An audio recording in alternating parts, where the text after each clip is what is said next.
ప్రేమ, యేసుని ప్రేమ.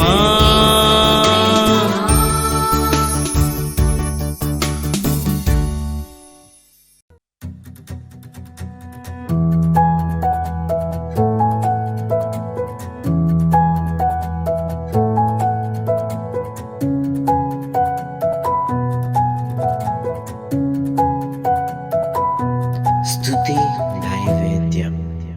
Praise the Lord. ప్రభునందు ప్రేమైన వాళ్ళారా, అందరూ బాగున్నారు కదా? మీకోసం ప్రార్థిస్తున్నాం. మరి ప్రతిరోజు ఈ వాక్యాలు వింటున్నారు, ప్రతిరోజు బైబిల్ని వ్యక్తిగతంగా కూడా చదవండి. అలాగే దేవునితో మంచి సహవాసం కలిగి దేవునికి ప్రార్థన చేయండి. ప్రార్థన వాక్యమే మన జీవితాలకు ఆశీర్వాదకరమైంది.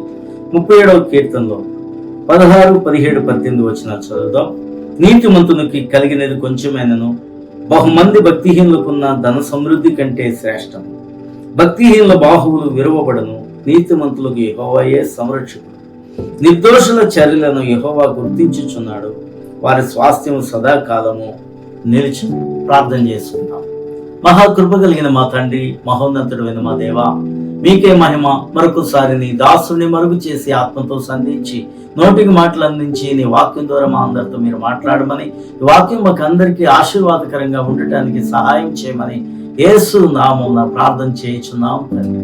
ఆమేన్.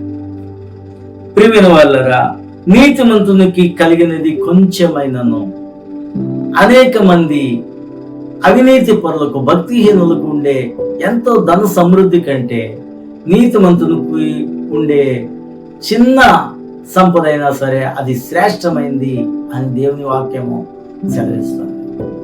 నీతిగా ఉండి మన జీవితం కొద్దిదైనా సరే దాన్ని దేవుడు దీవిస్తాడు. అనేక అక్రమాలు చేసి, అన్యాయం చేసి, చెడ్డ పనులు చేసి సంపాదించిన ధన సమృద్ధి కంటే నీతితో సంపాదించిన ఆదాయాన్ని దేవుడు ఆశీర్వదిస్తున్నట్లుగా మనం ఇక్కడ చూడగలం. చాలా మంది కొద్ది ఆదాయంతోనే బ్రతికే వాళ్ళు చాలా మంది ఉన్నారు. కొద్ది ఆదాయమైనా చాలా సంతోషంగా వాడు జీవిస్తారు. మా మందిరంలో చాలా మంది బాగా చిన్నవాళ్ళు లేకపోతే బీదవారు ఉన్నారు. వాళ్ళకి 4,000, 5,000, 6,000 రూపాయల జీతాలు మాత్రం వస్తాయి. అయినా సరే వాటిలో కూడా చక్కగా దశమ భాగాన్ని తీసి ఆ చిన్ని జీతాన్ని దేవుని ముందు పెట్టి కృతజ్ఞత కలిగి ప్రార్థన చేసుకొని ఏ విధమైన లోటు లేకుండా బ్రతికేవారు మా చర్చిలో ఉన్నారు. అది నేను సాక్ష్యం చెప్పగలను. కానీ కొంతమందికి ఎంతో ధనం వచ్చినా సరే దేవునికి ఇవ్వవలసిన దాన్ని కూడా దేవునికి ఇవ్వరు. చాలా మంది అన్యాయంగా కూడా సంపాదించి ఆ ధనాన్ని వారి జీవితాల్లో ఇంకా లోటుతోనే బ్రతుకుతారు, ఇంకా అప్పులతోనే బ్రతుకుతారు. జీతం 1,00,000 రూపాయలైనా సరే వాళ్ళకి తృప్తి ఉండదు. అది కూడా సరిపోకుండా బ్రతికే వాళ్ళు కూడా ఉన్నారు. కాబట్టి దేవుని యొక్క దీవెనలు నీతిమంతుని మీద ఎల్లప్పుడూ ఉంటాయి. నీతిగా మనం జీవిస్తే, వాక్యానికి లోబడిగానే మనం జీవిస్తే దేవుడు తప్పకుండా నీకు వచ్చే ఆదాయముని, లేకపోతే నీ వ్యాపారం చిన్నదైనా సరే దేవుడు నిన్ను హెచ్చిస్తూ నీకు తృప్తి కలిగేలాగా దేవుడు జీవింపచేస్తాడు. కాబట్టి ఈ వచనంలో మనం అది గ్రహించగలం. భక్తిహీనుల బాహువులు విరవబడును, నీతిమంతులకు యెహోవాయే సంరక్షకుడు. భక్తిహీనుల బాహువులట.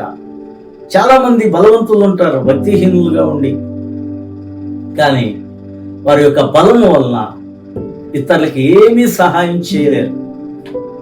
బలం ఉంటుంది తప్ప. మంచి ఆరోగ్యం ఉన్నా సరే, కొంతమంది ఎక్సర్సైజ్ చేసి కండలు పెంచినా సరే అవసరమైన వాళ్ళకి ఒక బాటిల్ రక్తం కూడా దానం చేయలేరు.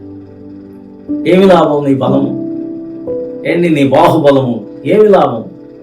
కాబట్టి భక్తిహీనుల యొక్క బాహువులట విరవబడును అని దేవుని వాక్యం సెలవిస్తుంది కదా. నీ బలము నీకేమీ ఉపయోగం కాదు. చెప్పాలంటే ఇతరులకు సహాయపడని నీ బలం ఎందుకు?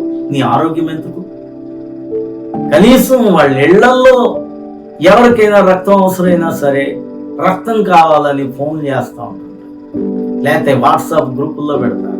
నువ్వు ఇవ్వలేవా? రోజు చక్కగా తింటున్నావు, బలాన్ని పెంచుకుంటున్నావు. చూడండి, నీ బలం దేనికి ప్రయోజనం అవుతుంది? కాబట్టి భక్తిహీనుల యొక్క బాహువులు విరవబడను అంటున్నాడు. ఇంకోటి అంటున్నాడు అక్కడ, నీతిమంతులకు యెహోవాయే సంరక్షకుడు. నీతిమంతులకు దేవుడే సంరక్షకుడు అండి. చాలా మంది ధనవంతులు మంచి సెక్యూరిటీ పెట్టుకుంటారు, గేట్ దగ్గర కాపలా పెట్టుకుంటారు, సెక్యూరిటీని పెట్టి సీసీ కెమెరాలు పెట్టుకుంటారు. ఇన్నున్నా సరే ఎవడైనా వాళ్ళ మీద పథకం వేసి చంపాలనుకుంటే చంపి చక్కగా వెళ్ళిపోతారు. వాళ్ళకి నిజమైన సంరక్షణ లేదు. కానీ నీతిమంతుడుగా బ్రతికే భేదవానికి దేవుడే సంరక్షణ. ఎవడైతే నీతిగా బ్రతుకుతున్నాడో వాడికి దేవుడే కాపుదల. దేవుని దూతలను కాపుదలగా పెట్టి దేవుడు వాళ్ళని సంరక్షిస్తాడు. దేవుని యొక్క దక్షిణ హస్తం నిన్ను ఎప్పుడు కాస్తూ ఉంటుంటుంది. కాబట్టి భక్తిహీనులు, నీతిమంతులు లేకపోతే భక్తి పరులు అనే ఇద్దరిని గూర్చి కీర్తనలో పోలికలు చెప్తూ దేవుని వాక్యము మనతో మాట్లాడుతున్నాడు. కాబట్టి నీతిమంతులకు యెహోవాయే సంరక్షకుడు. నిర్దోషుల చర్యలను యెహోవా గుర్తించుచున్నాడు. వారి స్వాస్థ్యము సదాకాలము నిలుచును. దోషులు, నిర్దోషులు నిర్దోషుల యొక్క చర్యలను కూడా దేవుడు ఎప్పుడు గమనిస్తూ ఉంటుంటాడు. వాళ్ళ సంపాదించుకునే స్వాస్థ్యం అంట నిత్యం నిలిచేటట్లుగా దేవుడు చేస్తాడు. హల్లెలూయా. అన్యాయంగా సంపాదించి చిట్ట చివరికి ఏదో ఒక రీతిగా నష్టపోయి వాళ్ళ స్వాస్థ్యానికి కాపుదల లేకుండా పోయేవాడు చాలా మంది లోకంలో మనకు తెలుసు. అయితే నిర్దోషుల యొక్క చర్యలను దేవుడు గమనిస్తూ వారు సంపాదించిన స్వాస్థ్యాన్ని కూడా దేవుడు నిలిచేటట్లుగా దేవుడు చేస్తాడు. అందుకనే అంటాడు 128వ కీర్తనలో, యెహోవా యందు భయభక్తులు కలిగి ఆయన త్రోవల యందు నడుచువారు ధన్యులు, నిశ్చయముగా వారి కష్టార్జితం వారు అనుభవిస్తారని చెప్పి ఆ కుటుంబం ఎలా దీవెన పొందుతుందో అక్కడ రాస్తాడు. కాబట్టి ప్రియమైన వారులారా, నిర్దోషులుగా జీవితాం, యథార్థవంతులుగా జీవితాం, నీతిమంతులుగా ఉందాం, న్యాయాన్ని పాటించేవారంగా మనం ఉందాం. అప్పుడు మనం దేవుని చేత సంరక్షింపబడతాం. మన బలం ఉంటే, మన శక్తి ఉంటే అన్ని విధాల ఇతరులకు సహాయపడదాం. అట్టి జీవితం మనం పొందుకుందాం. ప్రార్థన చేసుకుందాం. కృప కలిగిన మా తండ్రి, మరొకసారి నీ ప్రియమైన స్వరం ద్వారా మాతో మీరు మాట్లాడినందుకు వందనాలు. నీ కృప మా మీద ఉంచి మమ్మల్ని నడిపిస్తున్న విధానానికై వందనాలు. ఈ వాక్యం ఉంటున్న ప్రతి బిడ్డలను దీవించి వారి కుటుంబాలను ఆశీర్వదించి అన్ని విధాల నెమ్మదిని అనుగ్రహించమని యేసు నామమున ప్రార్థన చేయుచున్నాము తండ్రి. ఆమేన్.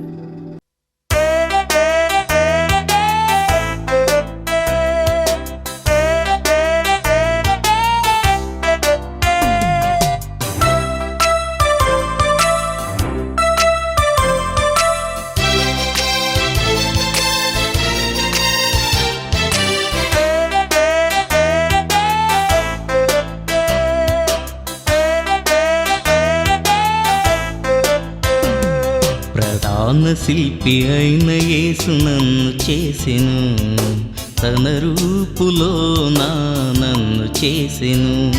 ప్రధాన శిల్పి అయిన యేసు నన్ను చేసెను, తన రూపులో నన్ను చేసెను. నన్ను చేసెను యేసు నన్ను చేసెను, తన రూపులో నన్ను చేసెను.